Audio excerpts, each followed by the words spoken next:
नमस्कार, आप देख रहे हैं राजधानी न्यूज। मैं हूं जूही और आइए सबसे पहले नजर डालते हैं अब तक की सबसे बड़ी खबर पर। वहीं कुणाल सौरंगी ने कहा कि इन भ्रष्ट पदाधिकारी ने झारखंड की छवि को पूरे देश में धूमिल किया है। माननीय मुख्यमंत्री जी ऐसे भ्रष्ट पदाधिकारी पर कठोर कार्रवाई करें और सलाखों के पीछे भेजा जाए। राज्य के युवाओं के साथ सरकार धोखा कर रही है। कुणाल सौरंगी ने यह भी कहा कि जनता सब देख रही है और आने वाले समय में सबक सिखाएगी। राज्य में भाजपा की सरकार फिर बनेगी। देखिए, दुर्भाग्यपूर्ण है राज्य की आज जो स्थिति है, जो छवि बन रही है देश के मानचित्र पर, दुनिया के मानचित्र पर। माननीय मुख्यमंत्री जी के प्रिंसिपल सेक्रेटरी का वीडियो आता है, एक दलाल जिसको ईडी ने कुछ दिनों पहले ही गिरफ्तार भी किया था एयरपोर्ट से, जब वो भाग रहा था, उसके घर में बैठकर वो अपना कामकाज निपटा रहे हैं। इससे दुर्भाग्यपूर्ण तस्वीर इस राज्य की क्या हो सकती है। और उस पर चोरी पर सीना चोरी। राजीव रुनेका जी कहते हैं, नहीं मैं सरकारी फाइलें नहीं निपटा रहा था। इसका मतलब वो ये स्वीकार कर रहे हैं कि वो दलाल विशाल चौधरी के घर पर बैठकर कामकाज कर रहे थे। ऐसे लोगों से किस तरह की दोस्ती राज्य सरकार में, इतने महत्वपूर्ण पद पर, जिनके पास गृह विभाग जैसा संवेदनशील विभाग भी है, क्या पता कौन सी राज्य की गोपनीय जानकारी वो ऐसे दलालों के माध्यम से ऐसी शक्तियों के हाथों में बेचने की कोशिश कर रहे हो जिससे राज्य का कल बड़ा नुकसान हो जाए। और अगर इन्होंने कोई गलती नहीं है कि तो राज्य सरकार ने प्रेस कॉन्फ्रेंस जब बाबूलाल मरांडी जी ने की, उसके कुछ ही घंटों के बाद उन्हें मुख्यमंत्री के प्रिंसिपल सेक्रेटरी के पद से क्यों हटाया गया है, इसका जवाब भी राज्य सरकार को देना चाहिए। आज झारखंड की जो दुर्गति इस सरकार में हुई है, और सबसे बड़ी बात है, विकास के काम कम ज्यादा हो सकते हैं लेकिन भ्रष्टाचार की ऐसी परिकाष्ठा ना कभी राज्य में लांघी गई थी जो इस सरकार में लांघी गई है।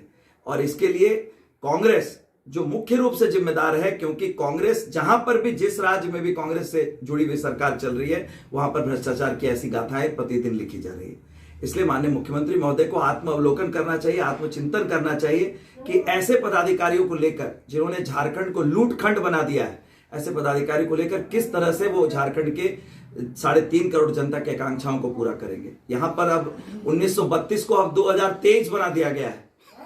2023 इज द न्यू 1932 इन झारखंड। ये तो वास्तविकता है। कहां 32 के खतियान पर आधारित स्थानीयता नीति की बातें हो रही थी, अब 2023 की नई नियुक्ति नीति बनाई जा रही है। अब इस सरकार से कुछ भी उम्मीद करना बेईमानी होगी, लेकिन ऐसे भ्रष्ट पदाधिकारियों को जेल के पीछे भेजे माननीय मुख्यमंत्री जी, और ये एक तस्वीर पेश करने की कोशिश करें कि भ्रष्टाचार पर नो टॉलरेंस जो बात करते हैं वो वास्तविकता में भी उनके मन में है। 2024 का मामले में क्या रहेगा विधानसभा चुनाव? देखिए, राज्य की जनता जो आज परिस्थितियां हैं इस राज्य में, इस सरकार में भ्रष्टाचार के जो तमाम रिकॉर्ड तोड़ दिए गए हैं। 23 साल झारखंड बने हुए हो गए, लेकिन महागठबंधन की सरकार में जिस तरह से अधिकारियों ने भ्रष्टाचार की सारी हदें पार कर दी है, मुझे लगता है जनता ने अब अपना मन बना लिया है कि यहां पर परिवर्तन अब निश्चित है। देखिए, नियुक्ति नीति कि जहां तक झारखंड की जो बात है, पिछले 3 सालों में नियुक्ति नीति को जिस तरह का खिलौना बनाया गया राज्य सरकार के द्वारा, ये अपने आप में एक इतिहास है। पहले कहा गया 32 नहीं, जो 32 की बात करेगा वही झारखंड पर राज करेगा। विधानसभा में माननीय मुख्यमंत्री महोदय ने खुद कहा कि 32 की नीति तो हम बना देंगे, 32 पर आधारित स्थानीयता नहीं, लेकिन कोर्ट इसे स्वीकार नहीं करेगा। लेकिन उसके बाद जैसे ही ईडी की गिरफ्त में इनके माइनिंग विभाग के सचिव आते हैं, इनके विधायक प्रतिनिधि आते हैं, और भी तमाम लोग आते हैं, तो तुरंत फिर 32 का सिगुफा छोड़ दिया जाता है झारखंड में, भावनात्मक मुद्दे को लाकर जो राज्य के वास्तविक मुद्दे हैं उससे जनता का ध्यान भटकाने के लिए।